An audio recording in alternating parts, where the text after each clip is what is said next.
All right, episode 228 on a basketball podcast, brought to you by nobody. November 19th, 2024. Little tough to do a podcast this far after a game, but I blame the scheduling. I mean, how do you have an entire week with no games? And we're gonna have a similar situation, except even longer. It's not really an entire week with no games, but it's like 6 days. The Arkansas into Northwestern, the November 28th to the December 6th. That's a full week with no games, so something to consider there. But Illinois coming off of a win. Yeah, it's also hard to do a podcast when it's your first night of Winter Golf League and really didn't watch I have no clue what happened in this game. So, oh, you didn't watch it back? Wow. Absolutely not. From what I hear, I didn't want to. So wouldn't catch me not watching it back. What's up, Bergie? I didn't get to go to the bathroom or fill up my water because of you, because Ethan wanted to be on time. So, Tommy, Quackle, what's going on, guys? Yeah, we'll talk about Illinois, Oakland. I'm glad Ethan went and watched it back so he can tell you guys what happened. So, yeah, I'm looking forward to doing that, no doubt. We'll start with our POG. We both went with Tomislav Ivicic. 32 minutes for him, 9 for 14, 0 for 2 from 3, 2 for 2 from the line, 20 points, 6 rebounds, 4 steals. Went on an 11-0 run by himself or something like that. He was good. He was the best player on the court, I think. Yeah, and I have a lot of thoughts on what Oakland is and the way that this game is being perceived, but we don't have to get into that just yet. We'll do that at the end of the player part. But Ivicic, the obvious candidate for the player of the game. I mean, you look at the numbers themselves. I mean, very efficient, 9 of 14 from the field. You take that, makes both of his free throws, couple offensive rebounds, 2 turnovers. Don't love that, but when you get 4 steals, I think you make up for it.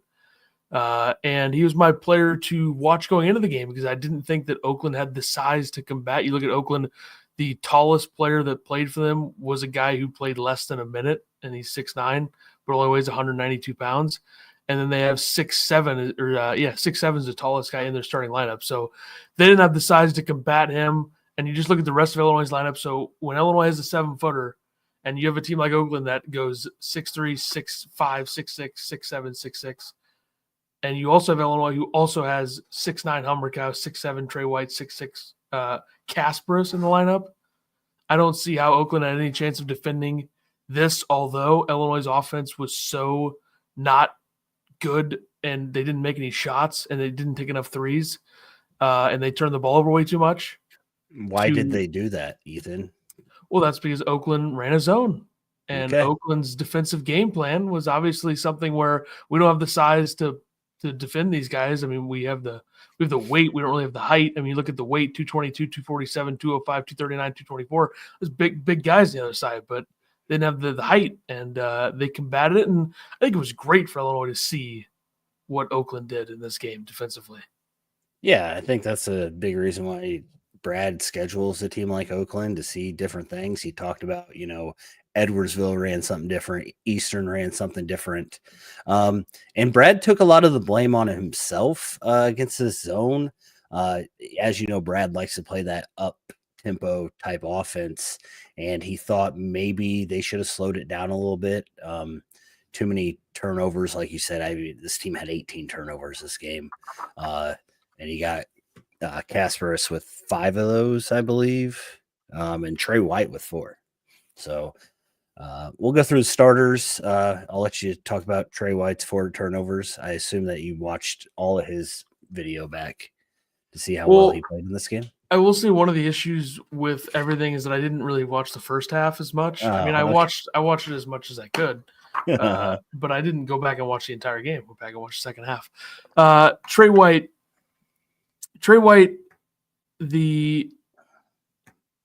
is he touching the ball too much? Is something that I wonder. Because if you play 14 minutes and you turn the ball over 4 times, that's a lot. Yeah, that's bad. That's a lot. Offensively, he wasn't He's bad. making shots, though, yeah. Yeah, 3 for 5, 1 for 2 from 3. He had 7 points, 2 rebounds, 3 assists. He had a steal, but like you said, 4 turnovers for him in only 14 minutes of play. So He was kind of the odd man out of the starters. Hummerkaus played 36 minutes, which was the most of anybody on the team. He was 3 of 9, 2 for 7 from 3, 2 for 3 from the line, 10 points for him, 6 rebounds, an assist, and a block. I believe he only had 1 turnover of the 18. So, nice, pretty good game from him. You tell me. Well, hold on a second. Oh, sorry. We're going back to Trey White. Yes. So Trey White had a sequence early second half where he turns the ball over and then fouls a guy. And at that point, the turnover, it was a 4-point game. And then the free throws, it's down to a 2-point game. You don't really see much Trey White after that because if you look at the sheet of all the plays that happened, you don't see him do anything until he makes a dunk inside the 10-minute mark. So you didn't see a ton of Trey White. That's why he only played 14 minutes. Mistakes like that. I mean, you have 18 turnovers in this game. That's not great. They didn't know how to pass against the zone. They made just a lot of bad passes, and you got to see something like this. But the other problem with this is everyone's like, "Oh, remember Oakland from last year?" And not the same team. Not even close to the same team. They're way worse. And that's why I'm going to take issue with what Brad said after the game, and we'll get to that at the end. But geez, I mean, Oakland's numbers. This team lost. I'm a little puzzled how they lost by 40 to Boise State, and then kept it within 25 against Kansas, and then kept it within 15 against Illinois. But they're not a good offensive basketball team. Defensively, they are what I would call respectable for a mid-major team, but offensively, they're really bad. Which is why they scored fewer than 60. It turns out when you don't have a sharpshooting accountant who makes a ton of threes and you beat Kentucky in the tournament, when he's gone, you're going to struggle. And they're shooting 17% from 3. So, and in this game, they shot 16%. So literally right along with what they've done all season. And for Illinois, I think 2 things. They didn't take enough threes. They didn't force their way to the free throw line enough. So that's what you got to do against these types of teams. And when you don't do those things, you only beat them by 12, and it makes everybody freak out, which should there be a little bit of freak out? Yes, because if you play a more talented team that does what Oakland does and you can't, Is there another team like that is going to play the defense Oakland does? I think there are teams out there that could. Yeah. They thought it was their best chance to win. It would hurt Illinois. Yeah, that makes sense. You got anything else for Big Hummer? Do you care about him at all? No, I think he shot 7 threes. I feel good about that. 3 offensive rebounds. Had a block. Brad's fine with that. He's the minutes guy now. 36 minutes, most of it for the team, just ahead of Boswell by 1. And I like that. I like that. I mean, if you're 2 guys that play the most minutes in this close game against a team you should beat by 100, if they're the two oldest most experienced players in the team, I'm perfectly fine with that. Of course, Trey White is older than Kylan Boswell, but Kylan Boswell has more high-level experience since he went to the tournament twice with Arizona. Of course, one of those losses in the tournament came against an Ivy League squad, Princeton. Remember a couple years ago there. But, Kylan Boswell's, get to him. Why don't we do him next? Okay, go ahead. 35 minutes. I mean, he's taking shots. Like if you are worried about the way he's shooting the ball and you want him to figure it out, you let him shoot 8 shots at least, like he did in this game. 2 for 8, not great. Made 2 threes though. Made both of his free throws. 2 assists, 1 steal. Only had 1 turnover. Of course, I don't think he had the ball in his hands a lot, but 35 minutes. Let a guy like him work it out, work these things out, because he's not. What he's shooting from 3 this season, 25%, he's not that. He shot 39% with 77 attempts his freshman year. He shot 38% with 174 attempts last season. So, granted, he's in a new place. He's playing with an entirely new team, different coaching staff, different style, all that stuff. But I feel good about him playing 35 minutes this game because he didn't touch 30 or even close to it in the first 2 games. So, yeah.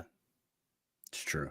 Brad really praised his defense in this game. Again, you talk about Oakland isn't the best offensive team, so I don't know, defensively if he was as great as Brad wants to talk about. Again, Oakland starters shot. Let's just do some quick math here. We go 7 plus 1 is 8. 8 plus 9 is 17. And then +3 is 20. They shot 3 for 20 from 3 Oakland starters, 4 for 25 overall as a team. So, and I didn't pay attention enough to Boswell in the defensive end to know whether he had the DQ Cole assignment. I'm assuming he did. I think he was on Woodrich. Okay. If I understood Brad right. Well, if that's the case, then Woodrich 1 for 9 from 3. So 7 + 1 is 8. yeah. Also, if Visick is older than Boswell, yes, but obviously the experience in the NCAA. That's the only reason I said Trey White is older, because Trey White has played 2 years of college basketball, but he was on a USC team in 2 years ago that ended up making the tournament, but losing the first round by 10 to Michigan State. And then he played for Louisville last year, who won how many games? They won 8 games. So more high-level experience now for Trey White. Boswell, of course, playing with an elite program in Arizona, who we'll get to Arizona later. A lot of thoughts on what they are and what the Big Ten is right now. But yeah, Brad said Boswell's an elite defender, basically, without saying it, I guess. Yeah. And also said that it was good to see him finally see, a couple go in. So hopefully that'll get him going. Yeah, I mean, like I said, Boswell and Hummerkaus playing the most minutes doesn't surprise me at all. In a game like this, close against, some guys that are disrupting you. So, last guy, KJ Kasparis, however you say his last name, number 32 in your hearts or in the, anyways, 31 minutes, 0 for 3, all threes, 4 for 4 from the line, 4.6 rebounds, 3 assists, 1 steal, 5 turnovers for him. I believe they were all pretty early. I'm not positive. I just remember while we were playing golf, we looked up at the game during the first half, and I think he already had 5, but I could be wrong. So, people are questioning how come he's not shooting more. Thoughts? Well, I wanted to do like a thing where if he's watching this video, shoot the ball more. Okay. He's taken 10 shots this year. Yeah, that's crazy. And by the way, he's 2 for 8 from 3. He's 2 for 2 from 2. So Brad saying that he's from Europe makes sense because he's never seen his zone. Okay, that's fine. I'm totally fine with passing that off with this game. That's fine. But I want to see him take at least the most shots he's taken in the game this season was 4, and that was in the opener. He took 3 in the next game. He hasn't taken a 2 since the Eastern game where he was 2 for 2 from 2. He needs to take a minimum of 4 2s and 4 3s in the next game. I want at least 8 shots against Alabama tomorrow night. At least. He's just got to be somewhat of a threat, right? Like he can't be the guy that's always looking to pass first and doesn't get up shots when he needs to. According to some YouTube comments, I saw that he got moved to the middle of the offense in the zone. Did you see any of that? How'd that work out? I didn't see any of that. Okay. All right. Fair enough. All right.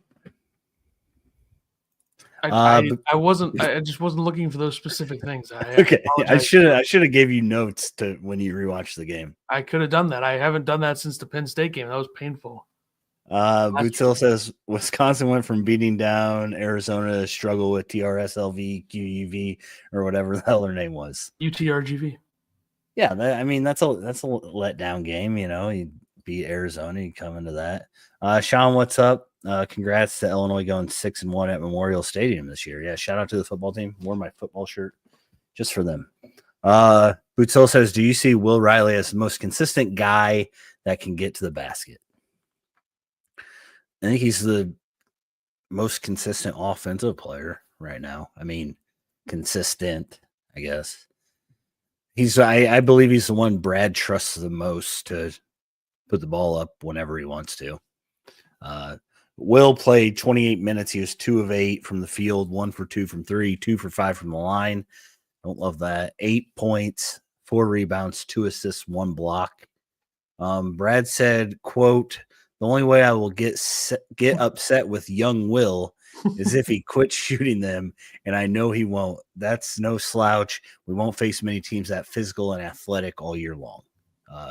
of course, that was about Oakland being physical and athletic against Will Riley. They have to be physical because they literally can't do anything else. Yeah. But yeah, it seems like, Will's the only guy that Brad trusts to shoot the ball inside the 3-point line besides Tomislav. Yeah. Perfect. Yeah. Thank you. Tommy says definitely need someone to step up and be the alpha dog that drives it to the basket. Who do you want that to be? Kasparis? I think he's imagine the playmaking. Right? Imagine the playmaking if he just goes inside every time he drives it. He's either going to score or give you a good chance to score or make a pass. Yeah. The best this team can be is when the offense is free flowing, and against the zone, it's just hard to do that. It's more, passing the ball into open shots rather than cutting and driving and things like that. So, DGL. I like Trey White going to the basket without the ball. I like that.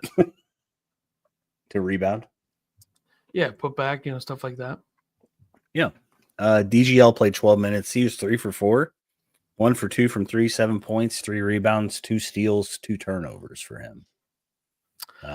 I wouldn't have hated the idea of taking some of the Kasparis minutes away in this game and giving him to DGL. Yeah.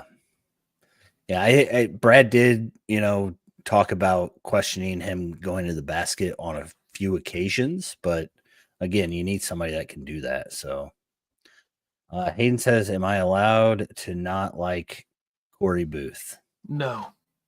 Sure. Hayden over on X, by the way. Apparently, we got to call it X now that Elon is in the Trump train or something. I don't know what's going on with that, but Hayden over on Twitter.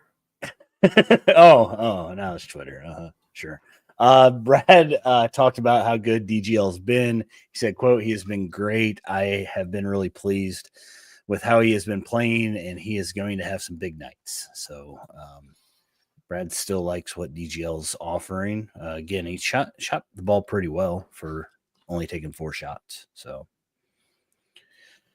Paul has a paragraph for us. He says, hi, guys. Tomorrow is a game where Illinois has to fight back. Would be nice to see KJ seek his shot a bit more, I assume. Seek his a bit more. I don't know. Kylan and Trey need to be solid defensively, rebound the ball, and limit getting shots blocked. Sounds like a win if they do that. Merez, 8 minutes, 1 for 3, 0 for 1 from the line, 2 points, 3 rebounds. Visic just played too well. Yeah. Merez doesn't get much run. Along with Kerry Booth, who played 4 minutes, went 0 for 1 from 3 with 0 points and no other stats. So nothing much from those guys. It's fine. It's all right.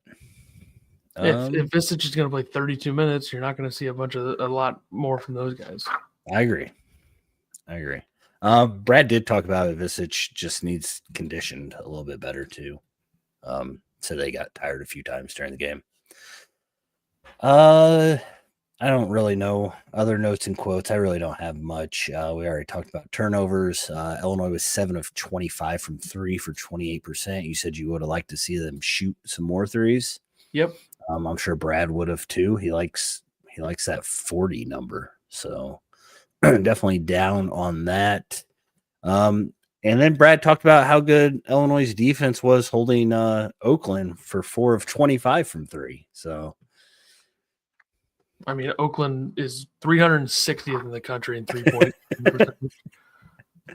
I don't know. That's just what Brad said. All right. He also said in the post-game quote, the biggest takeaway for me is that it's not always fun and free-flowing, and there are going to be some grinded-out games, and I think we handled that for the most part. He also was not very happy that a reporter said a team like Oakland. He said, don't start saying that stuff. We were a last-second shot away, or they were a last-second shot away from getting to the Sweet 16 last year. Okay. Definitely not even close to the same Oakland team. They are 290th in the country in minutes continuity from last season.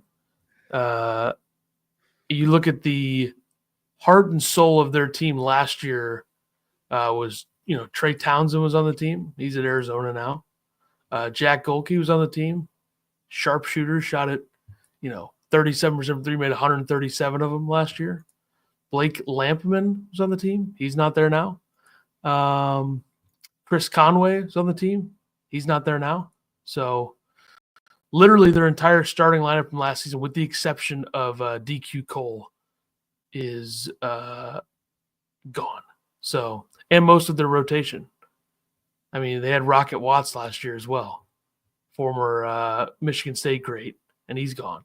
So, not the same team. Same coach who's been there for literally ever, 40-something years at Oakland now. So, they're just not a very talented, very good team. So, I don't think anybody should be surprised by their bad numbers. And I think, Brad, what are you even doing with this comment? You're not going to trick anybody. Didn't trick me. Didn't trick anyone. Whatever. What can you do? What can you do? Hey, got a dub. Now you got to go play a team that's coming off a loss, which I don't love. Ethan thinks that it doesn't matter, doesn't do anything. He apparently hasn't updated the rankings. Hold on a second. I'm doing it now. On this, Illinois is number 25. Alabama's 8 now, I believe. Which that's a big drop. Jeez. Get punished that much losing at Purdue. Yeah, true. All right. This game is tomorrow night, Wednesday, 8 o'clock. SEC Network watch party happening. Likely a free throw challenge as well. I started the year 9 for 10. We'll see if I can keep it rolling. This game is in Birmingham, Alabama, Legacy Arena. So not technically a home game for Alabama, but it's semi-home. It's a semi-home game. That's what they refer to these as. It's not on the road at Purdue. It's not a home game. It's a semi-home game. That's fine. Nice attempt. If we win, is it a neutral site win? Yeah. That sucks. I don't know. This is just Ken Pom classification. I don't know. Anyway, stick to the task at hand here. Oh, sorry. Go ahead. I'm gonna take a nap. I want to give props to Nate Oates for the schedule that they have scheduled. It is the most absurd, most ridiculous schedule I've ever seen. I mean, the worst opponent that they're going to play is North Dakota. North Dakota is not very good, but they're also a top 250 metric team. They are, like I said, they're not good, but they're not they're way better than Eastern Illinois and SIU is my point. Yeah. They've played a very difficult schedule. I mean, you look at the first 3 games they played. UNC Asheville, who is coming off of a 14-point win over North Florida, started the year with a close, or they got destroyed by Alabama, but a close game against Ohio, who's a solid MAC team. This is a team in the Big South that's decent, not too bad. Then they play Arkansas State, who I picked to win the Sun Belt. I think the best team in the Sun Belt. Their offense hasn't gotten it going yet, but only lost to Alabama by 9. They played McNeese, who I think is just an elite mid-major team that lost to South Dakota State, which is not a good loss, but they lost to Alabama by 8. They beat North Texas last night by 7. McNeese is very good. Then, now they play Illinois. And after that, they play Houston, neutral site. Then they play Rutgers, who it's going to take Rutgers a while to figure it out. I mean, they are undefeated, but some of the numbers, not the prettiest of numbers. I'll be interested to see how they play next Tuesday against Notre Dame on a neutral site. Then they play North Carolina. Then they play Creighton. So their next 5 games, Illinois, Houston, Rutgers, North Carolina, Creighton. The North Carolina game is at Chapel Hill. The Houston-Rutgers games are neutrals, and then they play Creighton at home. So it's technically 6 games in a row against ranked teams if they all stay ranked. So. Yeah, which I don't really know how Rutgers is ranked right now, but that's besides the point. So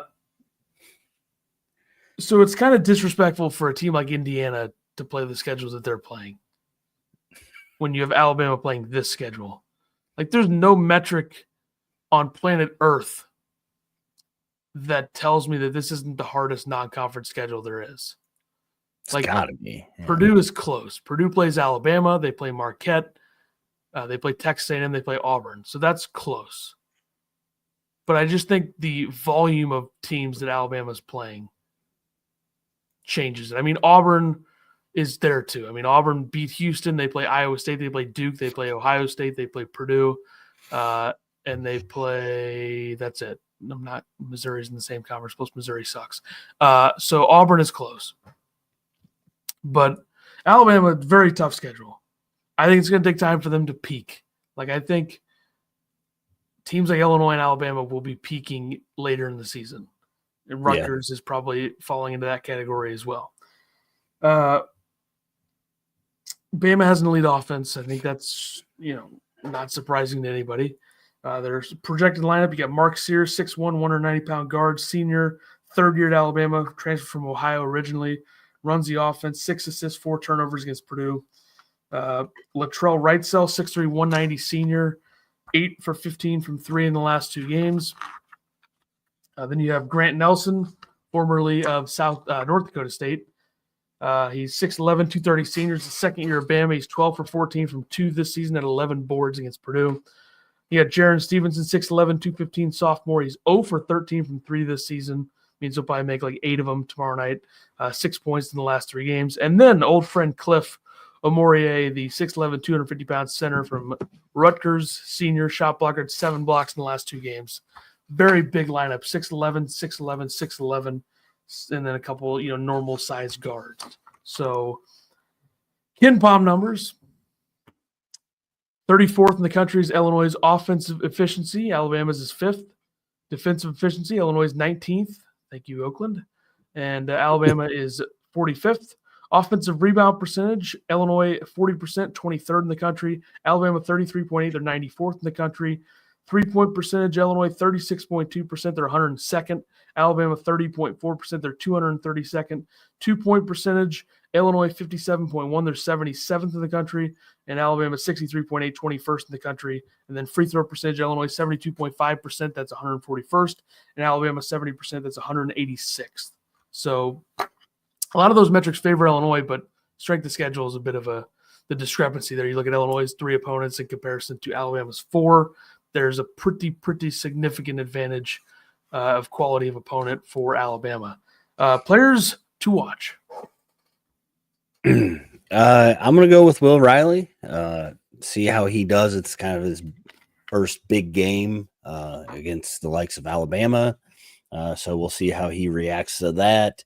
He came off a 31-point game against Eastern, followed up with 14, and then only had 8 against Oakland.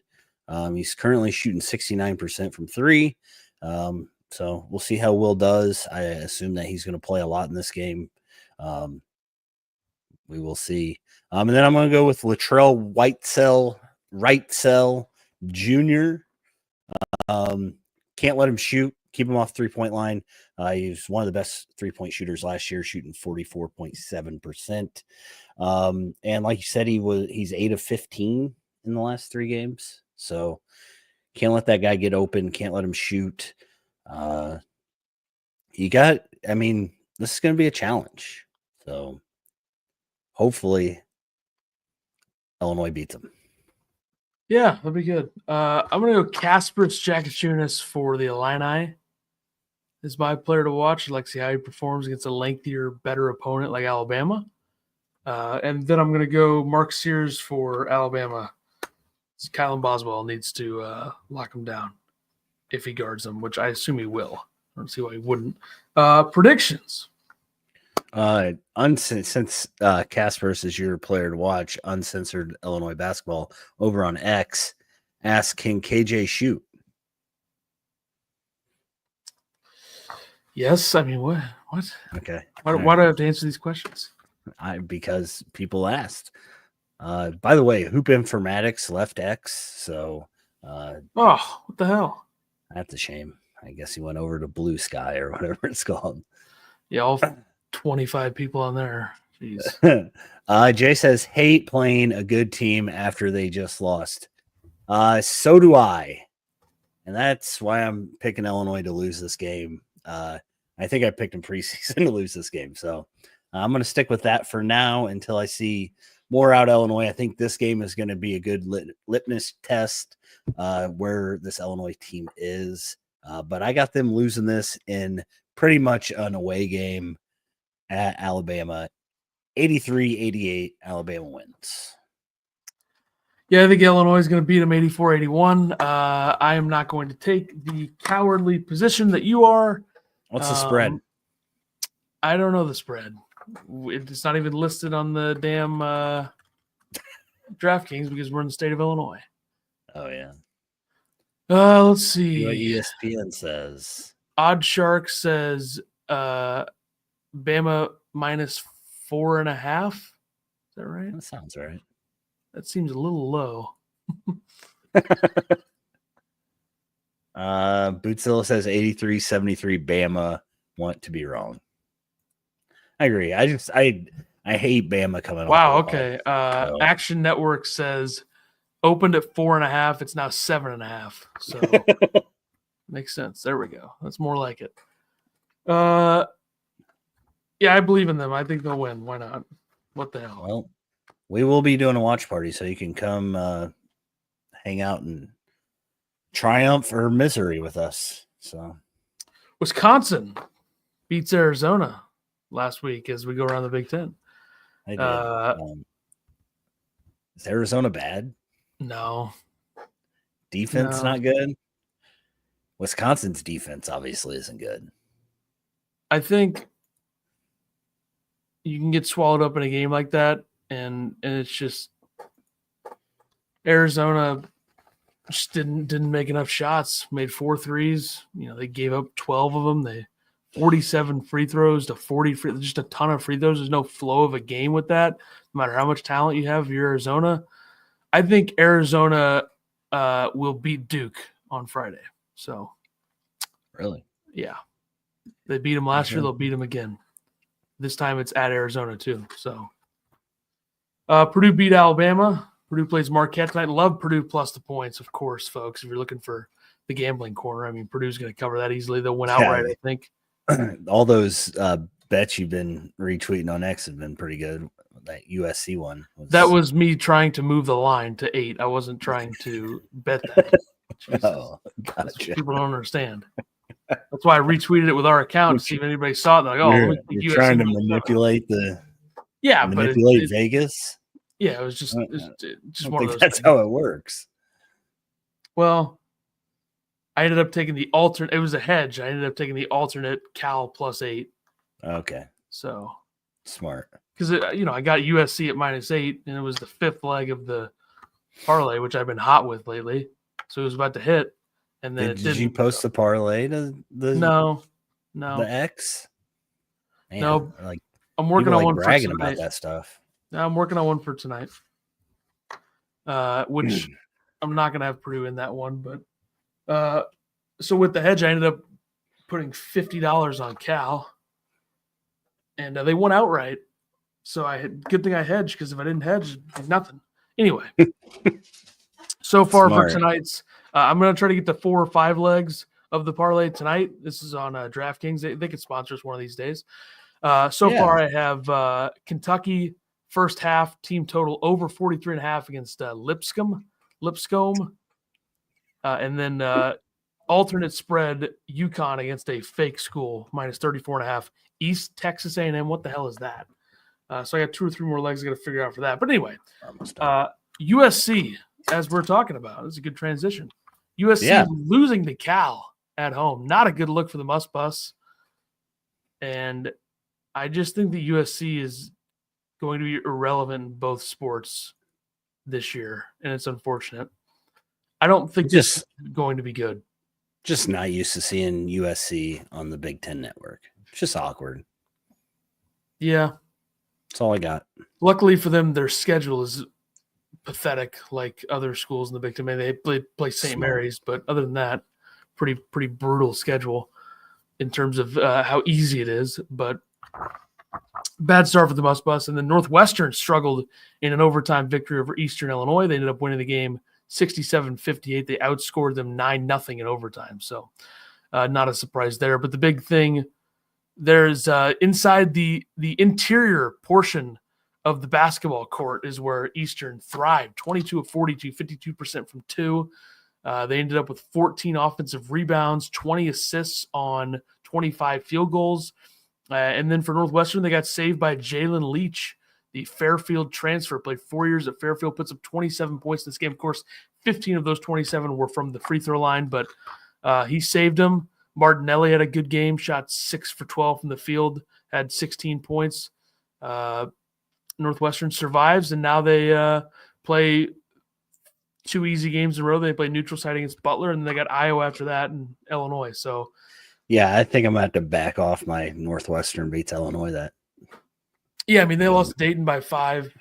Dayton's whatever. They're fine, but I don't think Northwestern's very good. Boo Booey being gone, probably doesn't help. That's all I got for the Big Ten. So, all right. Don't forget, like, subscribe, comment, watch party tomorrow. We'll be live around 7:50. Come by, have a drink with me, and Ethan will shoot free throws at 9:00 at night. Probably piss off the neighbors. So, well, I don't give a shit about them. So, all right, we'll see everybody tomorrow night. Goodbye.